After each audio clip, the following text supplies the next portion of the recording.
নারায়ণগঞ্জের সোনারগাঁয়ের মেঘনাঘাট এলাকায় বসুন্ধরা গ্রুপের একটি অ্যারোসল এবং এয়ার ফ্রেশনার কারখানায় বিস্ফোরণে ১১ শ্রমিক দগ্ধ হয়েছেন। দগ্ধদের জাতীয় বার্ন অ্যান্ড প্লাস্টিক সার্জারি ইনস্টিটিউটে ভর্তি করা হয়েছে। সকাল ১০টার দিকে এই দুর্ঘটনাটি ঘটে। জানা যায়, সকাল থেকে শ্রমিকরা কারখানার ইউনিট 1-এ অ্যারোসল এবং এয়ার ফ্রেশনার তৈরির কাজ করছিলেন। ১০টার দিকে আকস্মিক বিস্ফোরণ হলে আশেপাশে থাকা ১১ শ্রমিক দগ্ধ হন।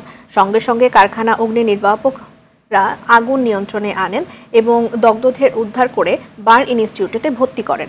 বসুন্ধরা পেপার মিলের সিকিউরিটি ইনচার্জ মোর্শেদ আলম জানিয়েছেন, কারখানার ভেতর এয়ার ফ্রেশনারের বোতলে গ্যাস ভরার সময় ছোটখাটো বিস্ফোরণ হয়, তবে এতে বড় ধরনের এই অগ্নিকাণ্ডের ঘটনা ঘটেনি।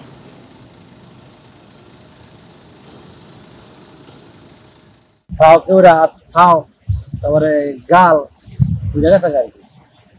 বড় আপনার 3 জন লিয়ে থাকা পরে আপনার বড় বাসটা আপনার 6-7 জন লিয়ে থাকা।